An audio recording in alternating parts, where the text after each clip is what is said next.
இந்த விடையில நம்ம எதை பத்தி பார்க்க போறோம் அப்படின்னா வந்து, நான் எப்படி ஒரு ஆர்கனைசேஷன்ல ஒரு பிரிவிலேஜ் எக்ஸ்பிரஷன் வளர்ந்து ஃபைண்ட் பண்ணி ரிப்போர்ட் பண்ணேன் அப்படின்னு பார்த்தீங்கன்னா, ஒரு ரியல் வேர்ல்ட் பிஓசி பத்தி தான் வந்து பார்க்க போறோம். ஸோ நான் இதுக்கு முன்னாடி வந்து நேத்து ஒரு வீடியோ போட்டிருப்பேன். ஸோ அந்த வீடியோல வந்து ஒரு பிரிவிலேஜ் எக்ஸ்பிரஷன் வளர்ந்து வந்து ஃபைண்ட் பண்ணியிருப்பேன். அதே மாதிரியான வளர்ந்து தான் அதே ஆர்கனைசேஷன் தான். பட் இது வந்து ஒரு டிஃபரெண்டான ஒரு பேராமீட்டர்ல. ஸோ தட் நீங்க ப்ரீவியஸா போட்ட அந்த வீடியோ பார்க்கலன்னா அதை பார்த்துருந்துருங்க. ஸோ அதை நான் கொஞ்சம் கிளியரா எக்ஸ்பிளைன் பண்ணியிருப்பேன். ஜஸ்ட்டாக நான் மேட்டர் வர வந்து போகிறேன். ஸோ நீங்க அந்த போன வீடியோவை பார்க்கலன்னா தயவு செய்து பார்த்துருந்துருங்க கைஸ். ஓகே. ஸோ எல்லாத்துலேயும் சொல்கிற மாதிரி கிளவர் க்ளவுட் தான். நான் வந்து இந்த அப்ளிகேஷனில் பக்கை ஃபைண்ட் பண்ணி ரிப்போர்ட் பண்ணி எப்போயோ ரிப்போர்ட் பண்ணி இது வந்து பேட்ச் பண்ணிட்டாங்க இப்போதைக்கு. ஸோ இது வந்து பிஓசியை வந்து வெளியே ஷோ பண்ணலாம். அப்போ நான் வந்து போன வீடியோவில் வந்து பேமெண்ட் மெத்தட்ஸை வந்து ஆட் பண்ணுற இடத்துல ஒரு எக்ஸ்கிளேஷன் ப்ரிவிலேஜ் அப்படின்னு ஃபைன் பண்ணியிருப்பேன். அதே மாதிரி தான் இந்த இடத்துல வந்து என்னென்னா என்விரான்மெண்ட் வேரியபிள்ஸ் ஆட் பண்ணுற இடத்துல வந்து ஒரு பக் இருக்குது. ஸோ இங்கே எப்படின்னா வந்து ஒரு சினாரியோ சொல்லிடுறேன். கிளவர் கோடுங்கிறது தனி ஒரு அப்ளிகேஷன். ஸோ அந்த அப்ளிகேஷன் என்ன பண்ணுறாங்கன்னா ஒரு ஆர்கனைசேஷனுக்கு டெவாப்ஸ் சர்வீஸ் வந்து ப்ரொவைட் பண்ணுறாங்க. இப்போ ஃபார் எக்ஸாம்பிளுக்கு கூகுள்னு சொல்லிட்டு ஒரு ஆர்கனைசேஷன் இருக்கான்னு வச்சுக்கோங்க. கூகுளுக்கு டெவாப்ஸ் ரிலேட்டடாக சர்வீஸ் எல்லாம் வந்து கிளவர் கோட் வந்து ப்ரொவைட் பண்ணுறாங்க. அதே மாதிரி மைக்ரோசாஃப்ட்டுக்கு ப்ரொவைட் பண்ணுறாங்க. அதே மாதிரி வந்து லைக் அந்த மாதிரி நிறைய ஆர்கனைசேஷனுக்கு வந்து இந்த மாதிரி டெவாப்ஸ் ரிலேட்டடான சர்வீஸ் எல்லாம் ப்ரொவைட் பண்ணுறது தான் இந்த கிளவர் க்ளவுடோட ஒரு முக்கியமான வேலையை. ஸோ அதுதான் அவங்களோட ப்ரைமரி பர்பஸ்.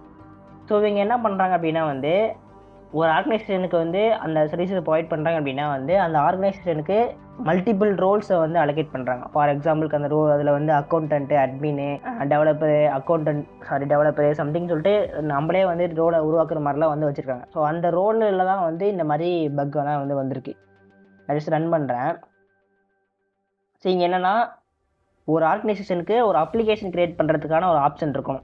ஏன்னா டெவலப்பரில் ஸோ டெவலப்பர் சம்திங் ஏதாச்சும் டெவலப் பண்ணுவாங்க. ஸோ அந்த மாதிரி ஏதாச்சும் பண்ணுவாங்க. ஸோ தட் ஒரு அப்ளிகேஷன் கிரியேட் பண்ணுறதுக்குன்னு சொல்லிட்டு ஒரு ஆப்ஷன் இருக்குது. அதே மாதிரி அந்த அப்ளிகேஷன் என்னென்ன ஸ்டாக்கில் இருக்கணும், மேனில் இருக்கணுமா, இல்லை மீனில் இருக்கணுமா, இல்லை ஜாவா ஃபுல் ஸ்டாக்கா, சர்வ்லெட்டா, அந்த மாதிரி வந்து பைத்தானா, அந்த மாதிரி சொல்லிட்டு நிறைய டெக்னாலஜி சூஸ் பண்ணுற ஆப்ஷனும் இங்கே இருக்குது. ஸோ அதை சூஸ் பண்ணிட்டு அந்த ஒவ்வொரு அப்ளிகேஷனுக்குன்னு சொல்லிட்டு ஒரு என்விரான்மெண்டல் வேரியபிள்ஸ் அப்படின்னு சொல்லி செட் பண்ணுவாங்க. ஸோ அந்த வேரியபிள் செட் பண்ணுற இடத்துல தான் இந்த இடத்துல பக்கே இருக்குது. என்விரான்மெண்ட் வேரியபிள் செட் பண்ணுற இடத்துல தான் வந்து இங்கே ஒரு எக்ஸ்பிரஷன் எப்படி இருக்குது. ஸோ இங்கே பாருங்கள். ஸோ இந்த அப்ளிகேஷனில் மொத்தமாக இப்போதைக்கு 3 ரோல் தான் இருக்குது. ஸோ 4 ரோல் தான் இருக்குது. Admin, manager, developer, accountant. நான் சொன்ன தெரியுமா ஒரு அப்ளிகேஷன்னா அந்த அப்ளிகேஷனுக்கு வந்து என்விரான்மெண்டல் வேரியபிள் செட் பண்ணுவாங்கன்னு சொல்லிட்டு.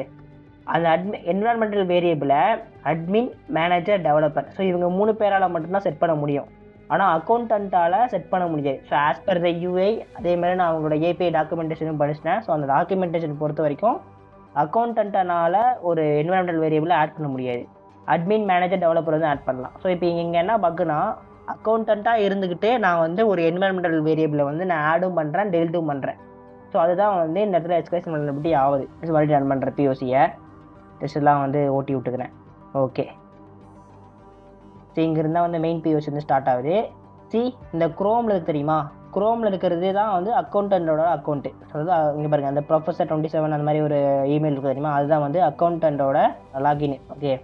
அப்கோர்ஸ் அக்கௌண்ட்டுக்கு நீங்கள் இந்த இடத்துல எந்த அப்ளிகேஷனும் கேட்டது. ஏன்னா அக்கௌண்டன்ட் அப்ளிகேஷன் வச்சு என்ன பண்ண போகிறோம், அக்கௌண்டோட வேலை என்ன, பேமெண்ட்ஸ் எல்லாம் வந்து பார்க்குறது, டேக்ஸு, இன்வாய்ஸஸ் எல்லாம் பார்க்குறது தான் வந்து அவரோட வேலை. ஓகே. ஸோ ப்ரொஃபஸருங்கிறவன் இப்போதைக்கு அக்கௌண்டண்ட்டாக இருக்கார். இப்போ நான் வந்து ஃபயர்பாக்ஸ் போயிருக்கேன். ஃபயர்பாக்ஸில் லாகின் ஆகிருக்கிறது வந்து நான் அட்மினாக லாகின் ஆகிருக்கேன். ஸோ இங்கே பாருங்கள் தினேஷ் ஜெய்செட்டி அப்படிங்கிறது வந்து அட்மினாக லாகின் ஆகிருக்கேன். அதுதான் யுவர் அக்கௌண்டன்ஸ். ஸோ இந்த இடத்துல பாருங்களேன், இந்த இடத்துல ஐஎன்இன்னு சொல்லிட்டு ஒரு அப்ளிகேஷன் வந்து கிரியேட் ஆகிருக்கும். ஆனால் அந்த போன அக்கௌண்ட்டோட யூஐ பார்த்தீங்கன்னா இந்த இடத்துல வந்து அந்த அப்ளிகேஷன் கிரியேட் ஆகிருக்காது. ரைட்டு. ஸோ இந்த யுவர் அக்கௌண்ட் அதெல்லாம் வந்து பிஓசிலேருந்து காட்டிடுறேன், வேறு ஒன்றும் இல்லை. ஸோ இங்கே நம்ம என்ன பண்ண போகிறோன்னா அக்கௌண்டன்ட்டுக்கு வந்து டெவலப்பராக வந்து மாற்ற போகிறோம். நம்ம அந்த ப்ரொஃபஸர் சொன்னோமே, ப்ரொஃபஸருங்கிறவன் இப்போதைக்கு நார்மலாக வந்து டெவலப்பராக அக்கௌண்டன்ட் தான் இருக்கார். அந்த அக்கௌண்டன்ட் தான் வந்து டெவலப்பராக மாற்ற போகிறோம். எதுக்காகனா ஜஸ்ட்டு அந்த யூஐ வந்து வாங்குறதுக்காக மட்டும்தான். அந்த அப்ளிகேஷன் சொல்லிட்டு ஒரு யூஐ இருக்குது தெரியுமா, அந்த யூஐ வந்து ஷோ பண்ண வைக்கிறதுக்காக மட்டும்தான் வந்து நம்ம அக்கௌண்டண்ட்டாக இருந்து டெவலப்பராக வந்து கன்வெர்ட் ஆக போகிறோம். To just get the UI அப்படின்னு சொல்லிட்டு கூட போட்டிருப்பாங்க. ப்ரொஃபஸர் இப்போதைக்கு அக்கௌண்டண்ட்டாக இருக்குது. அதுதான் வந்து இந்த குரோமில் இருக்கிற அக்கௌண்ட்டு. ப்ரொஃபஸரை நான் வந்து அக்கௌண்டண்ட்டில் இருந்து ஸோ இந்த அக்கௌண்ட்டுன்னு சொல்லி காட்டிடுறேன். ஸோ இங்கே பாருங்கள் ப்ரொஃபஸர் அக்கௌண்டண்ட்டுங்கிற அக்கௌண்ட்டு மறுபடியும் மெம்பர்ஸ் போய்ட்டு இந்த இடத்துல வந்து அக்கௌண்டண்ட் அப்படிங்கிறத வந்து டெவலப்பருக்கு வந்து மாற்றிடுறேன். கீழே வந்து அப்டேட் ஆயிடுச்சு. நான் ஜஸ்ட்டு வந்து என்ன பண்ணுறேன், மெம்பர்ஸில் போய்ட்டு குரோமில் இருக்கிற இதை போய்ட்டு நான் ஜஸ்ட்டு இது பண்ணுறேன், ரெஃப்ரெஷ் பண்ணுறேன். ரெஃப்ரெஷ் பண்ண உடனே இங்கே பாருங்கள் டெவலப்பர் சொல்லிட்டு ரோல் மாறின உடனே யூஐ வந்து வருது. இந்த இடத்துல ஐஎன்இன்னு சொல்லிட்டு ஒரு அப்ளிகேஷன் வருது. அதே அக்கௌண்டண்ட்டுக்கு இந்த இடத்துல வந்து இருந்திருக்காது, நீங்கள் வந்து பார்த்துருப்பீங்க. ப்ரொஃபஸர் வந்து இப்போ டெவலப்பராக வந்து மாறிட்டாரு. ஸோ ஐஏனின்னு சொல்லிட்டு அந்த அப்ளிகேஷன் இருக்குது. அந்த அப்ளிகேஷனுக்கு என்வரன்மெண்டல் வேரியபிள் செட் பண்ணுறது தெரியுமா, அந்த இடத்துல தான் வந்து பக் இருக்குது. சரி, நோ இப்போதைக்கு எந்த என்வரன்மெண்டல் வேரியபிளும் இல்லை. நான் ஜஸ்ட் என்ன பண்ணுறேன், மறுபடியும் ஐஏனி போய்ட்டு, அதாவது அட்மின் அக்கௌண்ட் போய்ட்டு கன்ஃபார்ம் பண்ணிக்கிறேன் இந்த இடத்துல எந்த என்வரன்மெண்டல் வேரியபிளும் இல்லை அப்படின்னு சொல்லிட்டு. சரி, இங்கேயுமே எந்த வேரியபிளும் இல்லை. ஓகே, நான் என்ன பண்ணுறேன், மறுபடியும் மெம்பர்ஸில் போய்ட்டு இந்த ப்ரொஃபஸர் இருக்கா தெரியுமா, அந்த ப்ரொஃபஸரை மறுபடியும் டெவலப்பர்லேருந்து அக்கௌண்டன்ட் வந்து கன்வெர்ட் பண்ணிக்கிறேன். சேஞ்சிங் அதை தான் போட்டிருப்பேன். சரிங்க பாருங்க, சேஞ்சிங் டெவலப்பர் டு அக்கௌண்டன்ட் அப்படின்னு சொல்லிட்டு. ஸோ அந்த ப்ரொஃபஸருங்கிற டெவலப்பர்லேருந்து அக்கௌண்டன்ட் வந்து மாற்றிக்கிறேன் மறுபடியும். சரி, இப்போ கணக்குப்படி பார்த்தோன்னா ப்ரொஃபஸருங்கிறவரால் வந்து டெவலப்பர்லேருந்து அக்கௌண்டண்ட்டாக கன்வெர்ட் பண்ணலாம். ஜஸ்ட் இது ஓகே கொடுக்குறேன். ப்ரொஃபஸருங்கிற வந்து இப்போ டெவலப்பர்லேருந்து அக்கௌண்டன்ட்டுக்கு இங்கே வந்து மாறிட்டார். சரி, இங்கே வந்து பார்த்தாலே தெரியும். இந்த இடத்துல நம்ம ரெஃப்ரெஷ் பண்ணல. ஸோ ஆக்சுவலாக இந்த செஷன் வந்து இப்போதைக்கு அக்கௌண்டண்டோட செஷன் தான். ஏன்னா நம்ம ப்ரொஃபஸரோட இதை வந்து மாற்றிட்டோம் அக்கௌண்டண்ட்டாக. ஸோ நம்ம என்ன பண்ண போகிறோம், அக்கௌண்டன்ட் ரோல்லேருந்து இந்த இடத்துல வந்து என்வரன்மெண்டல் வேரியபிள் வந்து செட் பண்ணுறோம். நான் என்ன பண்ணுறேன், A = 10 அந்த மாதிரி போடுறேன், ஆட் கொடுத்துக்கிறேன். அதே மாதிரி வந்து B = 11 போடுறேன், அதேமாதிரி ஆட் கொடுத்துக்கிறேன். அது சம்திங் ஒரு ரேண்டமான ஒரு வேரியபிள் வந்து செட் பண்ணிட்டு நான் ஜஸ்ட் ஆட் பண்ணுறேன், அவ்வளோதான்.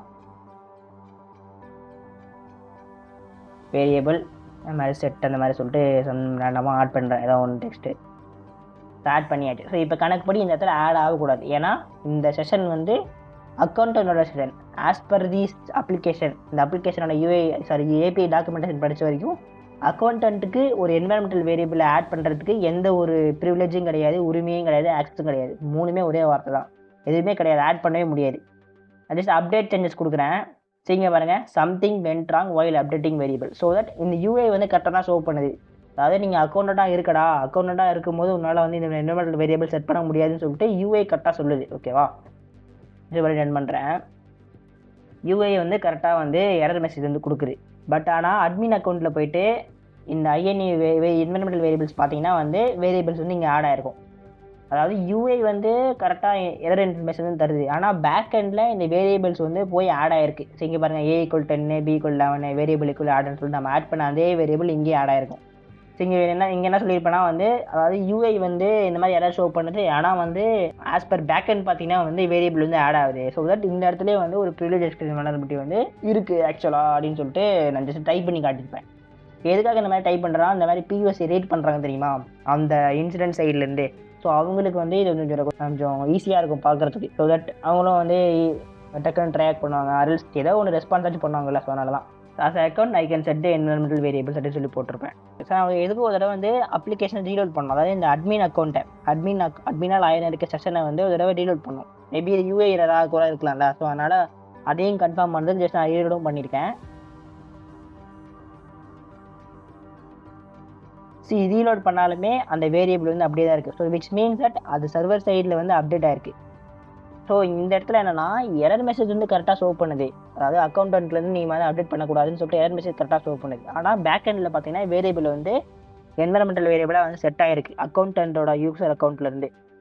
ஸோ அவ்வளோதாங்க. ஸோ இது வந்து இந்த ப்ரிவிலேஜ் எக்ஸ்கிரீன் பற்றி அவ்வளோதான். ஸோ இதெல்லாம் வந்து கொஞ்சம் டீப்பாக நீங்கள் அப்ளிகேஷனை கரெக்டாக கொஞ்சம் உத்து பார்த்தா தான் வந்து தெரியும். ஸோ அப்போ தான் இந்த ப்ரிவிலேஜ் எக்ஸ்கிரீன் எப்படியே வந்து உங்களால் வந்து ஃபைன் பண்ணவும் முடியும். ஸோ இதுக்கே நான் வந்து இதுவே ரொம்ப சிம்பிளான ஒன்று தான். ஸோ இதுக்கு அந்தளவுக்கு டீப்பாக போக தேவையில்லை. பட் ஆனால் ரொம்ப நேரம் ஸ்பெண்ட் பண்ணி நிறைய ஃபீச்சர்ஸ் எல்லாம் வந்து ஆக்சஸ் பண்ணி பார்த்தா தான் வந்து எந்த இடத்துல இது இருக்குது அப்படின்னு சொல்லிட்டு உங்களால் வந்து கண்டே பிடிக்க முடியும் கைஸ். நீங்கள் பாருங்கள், என்வரன்மெண்டல் வேரியபிள் ஆட் பண்ணாக்கு. ஸோ அவ்வளோதாங்க.